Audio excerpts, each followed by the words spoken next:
कोई बात नहीं, मालिक की मर्जी है, 6 महीने रखे, 6 साल रखे, आजीवन रखे, दास तो अपनी भक्ति बोध ले जाएगा, भगवान की भक्ति करनी है।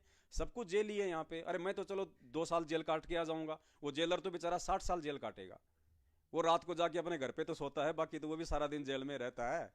वो भी एक कमरे में रहता है, हम भी एक कमरे में पड़े रहेंगे। वो भी जेल का खाना खाता है, हम भी जेल का खाना खाएंगे।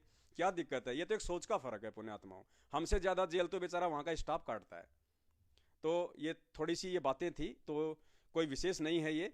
और ये परमात्मा का मार्ग है पुण्यात्माओं। जब तक हमारे अंदर भी अगर कोई जरा सा लेस मात्र भी दोष एक दूसरे भाई बहन के प्रति रहेगा, तो भी हम पार नहीं हो पाएंगे, परमात्मा को प्यारे नहीं हो पाएंगे। जैसा परमात्मा हमें बनाना चाहता वो हम नहीं बन पाएंगे। तो 22 तारीख के बाद दास यदि जेल में गया, तो अपना जो पेज है ये, जिसके माध्यम से परमात्मा ने हम सभी भाई बहनों को जो है वो जोड़ रखा है, कोई भी सूचना होती है तुरंत हम भाई बहनों तक पहुंचा देते हैं। तो ये जो पेज है, ये पेज अपने कजोड़ भगत जी के पास में रहेगा। ये मोबाइल जो है ये कजोड़ भाई के पास में रहेगा।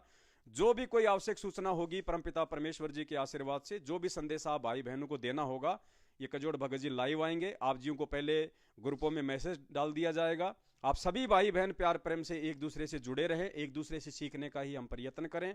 कोई मन में किसी भी प्रकार का 1% भी मन मुटाव नहीं होना चाहिए, किसी भी प्रकार का। क्योंकि जब परमात्मा दास के हृदय से हर प्रकार का मन मुटाव दूर करवा रहे हैं, तो आप लोगों की फिर कोई औकात नहीं कि आप लोग मन मुटाव रखे सात संगतियों में आप जी आगे बढ़ सकते हो।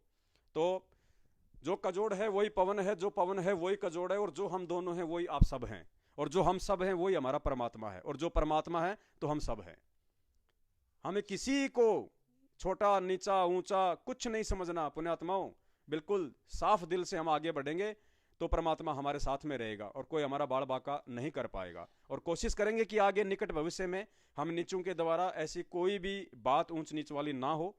और पहली देखो पुण्यात्माओं, कोई पैसे के हिसाब को लेके या अन्य किसी प्रकार की बात को लेके तो कोई मुद्दा है ही नहीं, ना कभी हो सकता। क्योंकि इतना इस भगवान की पहचान होने के बाद में और पैसों के लिए हम कोई गड़बड़ करेंगे, इसका अधिकार तो काल भगवान ने हमारे बड़े भाई बहन सतलोक आश्रम मैनेजमेंट वालों को दिया हुआ है। तो उनकी सेवा हम कैसे छीन सकते हैं? ये ज्योति पाठ के नाम पे धर्म को धंधा बना के, संगत को मूर्ख बना के, वो सेवा उनको दी हुई है, हम वो सेवा नहीं कर सकते। वैचारिक मतभेद हो जाते हैं, कोई बड़ी बात नहीं है। तो परमेश्वर दया करें, ये वैचारिक मतभेद भी समाप्त हैं।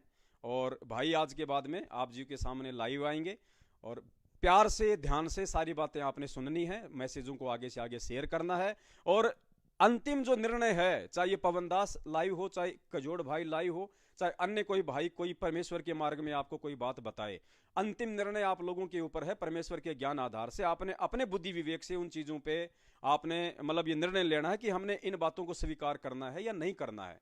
ऐसा नहीं कि पवनदास ने जो बोल दिया आपने स्वीकार कर लिया, कजोड़ जी ने बोल दिया आपने स्वीकार कर लिया, नहीं। परमेश्वर के ज्ञान आधार से अंतिम फैसला लेना होगा कि गुरुदेव का सत्संग क्या कहता है, गुरुदेव के विचार क्या बोलते हैं, वो फाइनल है। ना कजोड़ फाइनल है, ना ये पवनदास फाइनल है। और जो जितने भी हमारे भाई बहन हैं, उनसे हम पुनः एक बार निवेदन करते हैं।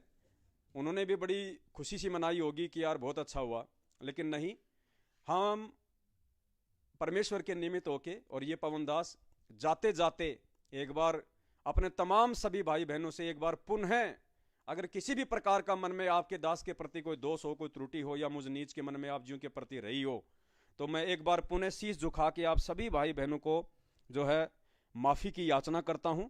और रामचंद्र भाई से मैं एक बार फिर से निवेदन करता हूं, क्योंकि वैसे आवश्यकता नहीं है मुझे, लेकिन ये परमात्मा का मार्ग है, ये नीचे झुकने का मार्ग है।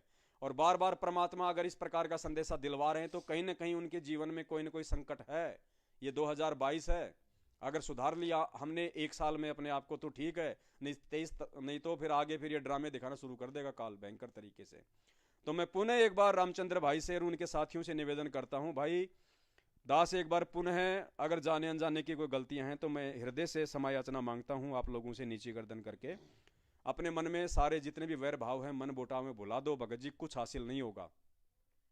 आज आप देख लो आपके साथ में कितने लोग खड़े हैं, मुश्किल से 4 लोग आपके साथ में नहीं खड़े हैं, और ना कोई खड़ा होने वाला है। ये परमेश्वर की संगत अब जाग चुकी है, अपने भगवान को पहचान चुकी है, ज्ञान को आधार बना चुकी है।